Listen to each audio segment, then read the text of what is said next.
Qaydaq öz məsələmizə.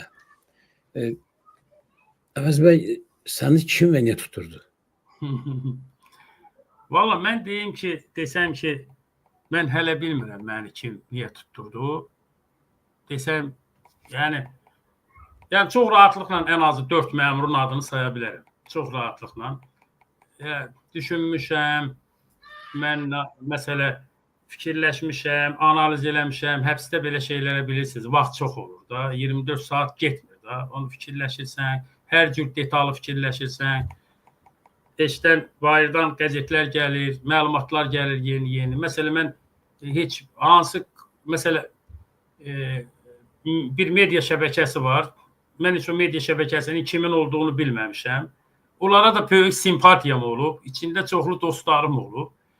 Mən o hadisə başlayanda, o bum başlayanda, bir də baxdım ki, o media şəbəkəsi məni çox şiddətli şəkildə vurur, məsələ. Yəni, mənim həbsimdə o media şəbəkəsinin də rolu oldu. Çox hörmətli Eynullah Fəthullayev 9 sentyabrda bir status yazmışdı. O statusu deyəsən o sonra sildi, amma məndə onun screenshotu var. O yazmışdı ki, biz xuralçılıqdan və əvətçilikdən Azərbaycan mediasını təmizləyirik. Reketçilikdən, korrupsiyadan filan təmizləyirik. Və bunu təmizləməkdə, Əvəz Zeynallını təmizləməkdə yəqin ki, onlar artıq bilirdi ki, mən həbs olunacam. Mən sonra gördüm ki, Eynullah ayın 8-də gedib baş prokurorluqda ifadə verib. Cinayət işində onun ifadəsi var. Və biz bu Əvəz Zeynallını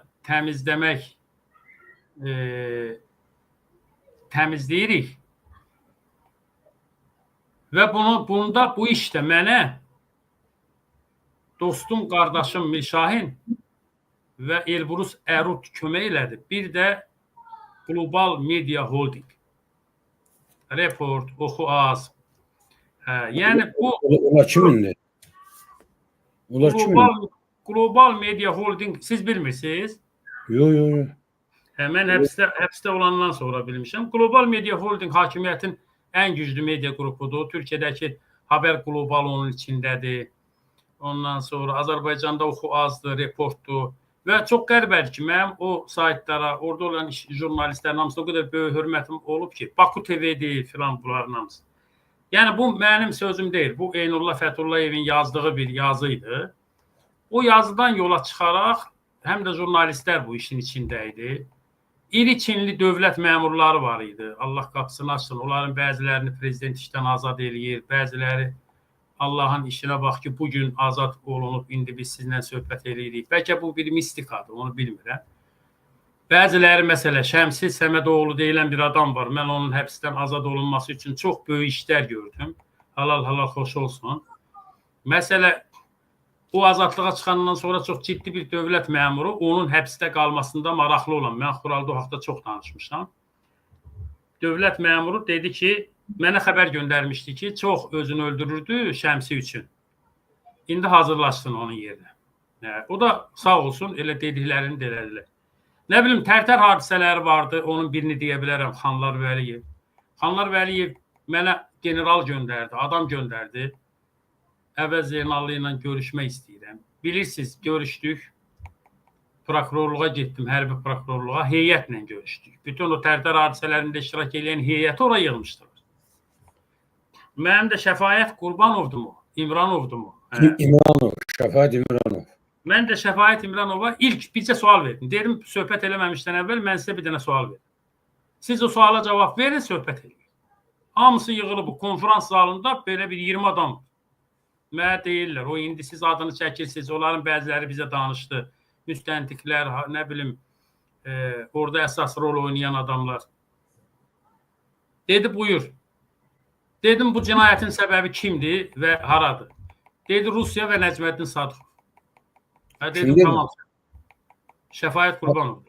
Şəfayət İmranov dedi, bunun səbəbkarı Rusiya və Nəcməddindir. Dedi, səbəbkarı Rusiyadır.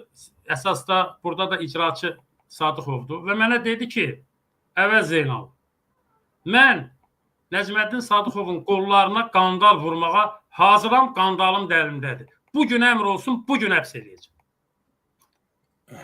Və bizim orada çox dərin söhbətimiz oldu. Dedilər ki, biz informasiyaları sənə verək. Nəysə, axırda dedilər ki, ən axırda.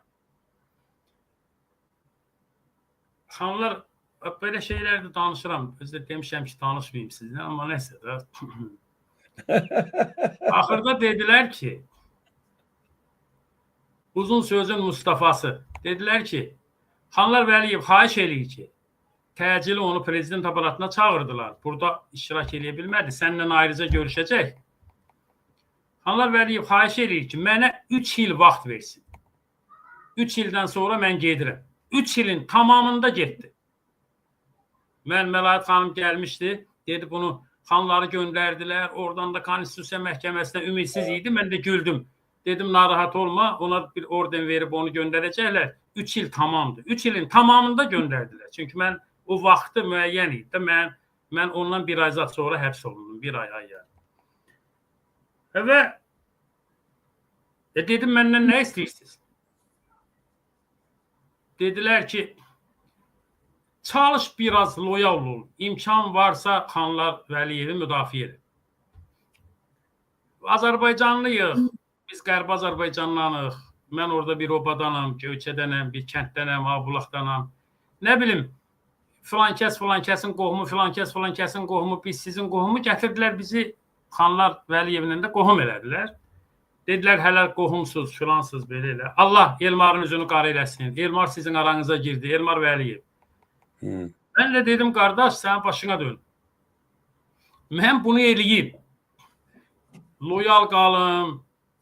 Belə biraz da, nə bilim, mətbuatda mən görürəm da. Məndən sonra, mən həbs olunandan sonra, mənim dost dediyim, qardaş dediyim, yoldaş dediyim, qardaş, bacı dediyim, xala dediyim, nənə dediyim, bəzi adamlar oldu ki, Qurban bəy, mən onların hamısını Xanlar Vəliyevin iftar süfrəsində gördüm. Mən türməyə getdim. Mənim dostlarım, mənim qardaşlarım, mənim ən yaxın adamlarım, mənim özümə dost bildiklərimi Xanlar Vəliyevin iftar süfrəsində iftarda gördüm.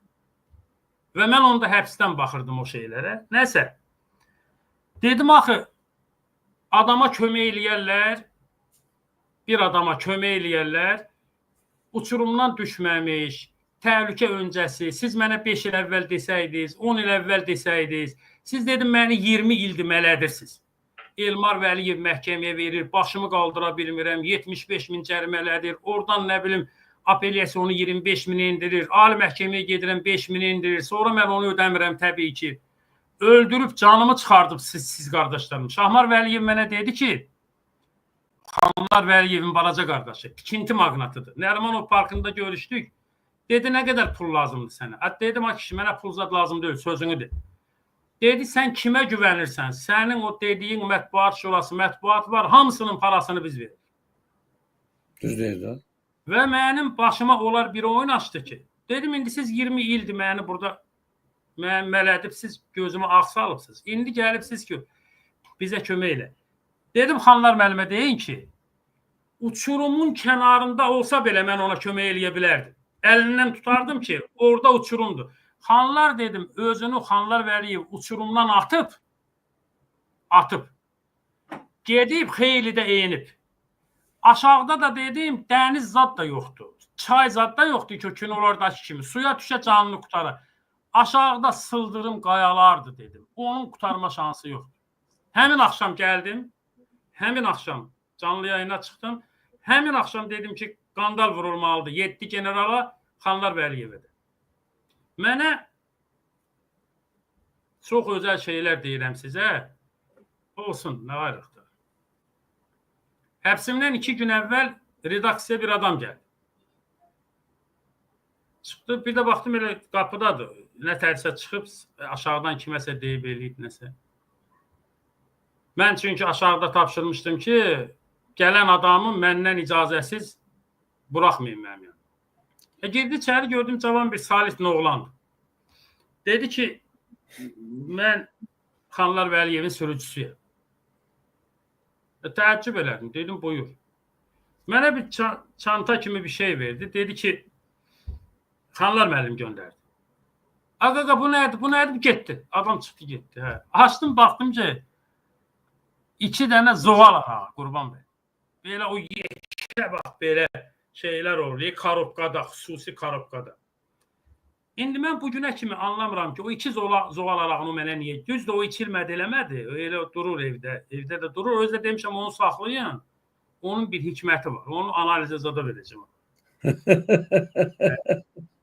Yəni, biri də o. Bilirsiniz, mən çox fikirləşdim. Mən niyə tutuldum, məni kim tutdu, mən kiməsə bir söz deməmişəm, kimisə təhqir eləməmişəm. Ola bilər üslubum sərt olsun, ola bilər tənqidi sərt eləyim, ola bilər ironiyam ağır olsun, sarkazmı anlamasınlar. Ola bilir də, sən sarkazmdan bir söz deyirsən, adam ciddi götürübsə, bilmir ki, sən bunu sarkazmdan deyirsən. Bizim Azərbaycanda bəzi adamlar var ki, 60%, 70% heç sarkazm sözünün nə olduğunu bilmir. Yəni, kinayə, ağır kinayəli bir sözdür da, sarkazm deyirsən. Yəni, bizim məmurlar çox təəssüf ki, bəziləri sarkazm və ironiyanı da bilmir. Ona görə də bu həbsi niyə elədilər, nə üçün elədilər, olmayan bir şey. 15 ciltlik cinayət işim var. Onu demişəm, zaman o məsələləri açıqlayacağım, bir cəmiyyətə elan eləyəcəm. Bir cümlə içində yox, pul haqqı hesabı yox, heç kimdən pul alma söhbəti yox, heç kim. Yəni, bunu prezidentin otağına, prezidentə gedən bütün yolları sanki mənim həbs olunmağımda maraqlı olan məmurlar tutmuşdu. Və o məmurlardan əlavə, Qurban bəy, biləsiniz, müstəqil media kimi tanınan mediaların patronları bu işin içində. O məsələlər gələcək. Eynullah Fəthullayevi demirəm, Şahini demirəm, Elburu Sərudu demirəm, sağ olsun. Onlar hamısı hökumətlə zaten işli dışlıdır. Yəni, biri 800 min reklam alır bir ildə, biri 2 milyon reklam alır, biri 3 milyon reklam alır. Onlar indi artıq media patronu deyirlər. Onlar oliqarxdırlar. Medianı qətl eləyən oliqarxdır. Məni həb aparıblar Binəqədi rayon məhkəməsinə, sanksiya verəcəklər. Saat 7-dən oradayıq. 8, 9, 10, 11, 12 xəbər yoxdur. 5 saatdır Binəqədi rayon məhkəməsindəyik, xəbər yoxdur. Vəkilim gəldi ki, Agil Laiç. Dedə bəs, səni həbs edə bilmirlər, həbs qəti imkan tədbiri verə bilmirlər. Avropada olan məşhur jurnalistlərə, ictimai xadimlərə sənin dedi əleyhinə status yazdırmaq istəyirlər ki, onu ən ali rəhbərliyə təqdim eləsinlər. Qurban bəy, Agilin deməyindən yarım saat sonra status yazıldı. Gecə saat 1-in yarısında Avropada oturan tanınmış bir jurnalist status yazdı ki, əvvəl Zeynəllidə prezidentin ailəsindən bağlı sənədlər var. Azərbaycan, bir dəqiqə. Avropada Azərbaycanlı yoxsa kim? Təbii ki, Azərbaycan cəmiyyəti onu yaxşı tanır. Kimdir? Yəni, nəsə, onu bilən bilir, Agil də bilir, hamı da bilir. Zaten o screenshotlar mənim əlimdədir. Yəni, adam deyir ki, sən mənim dostum deyil. Əvəz və bir dəqiqə, qardaş. Biz belə danışırıq deyə bu cəmiyyət bədbaxtya düşüb. Deyirsən, hamı bilir, əvvəla mən bilmirəm, mən ilk dəfə bunu işdirəm. Bu adamları demək lazımdır. Qadar hanım, xalq tanısın. Niyə gizlədirsin? İttiham eləmək istəmirəm. O ittiham kimi çıxır. Amma məndə bu var. Və gecə saat 1-in yarısında bu status çıxır. 2 keçir, 3 keçir, 4 keçir. Gecə saat 5-də 4 aylıq həbs qəti imkan tədbiri seçilir.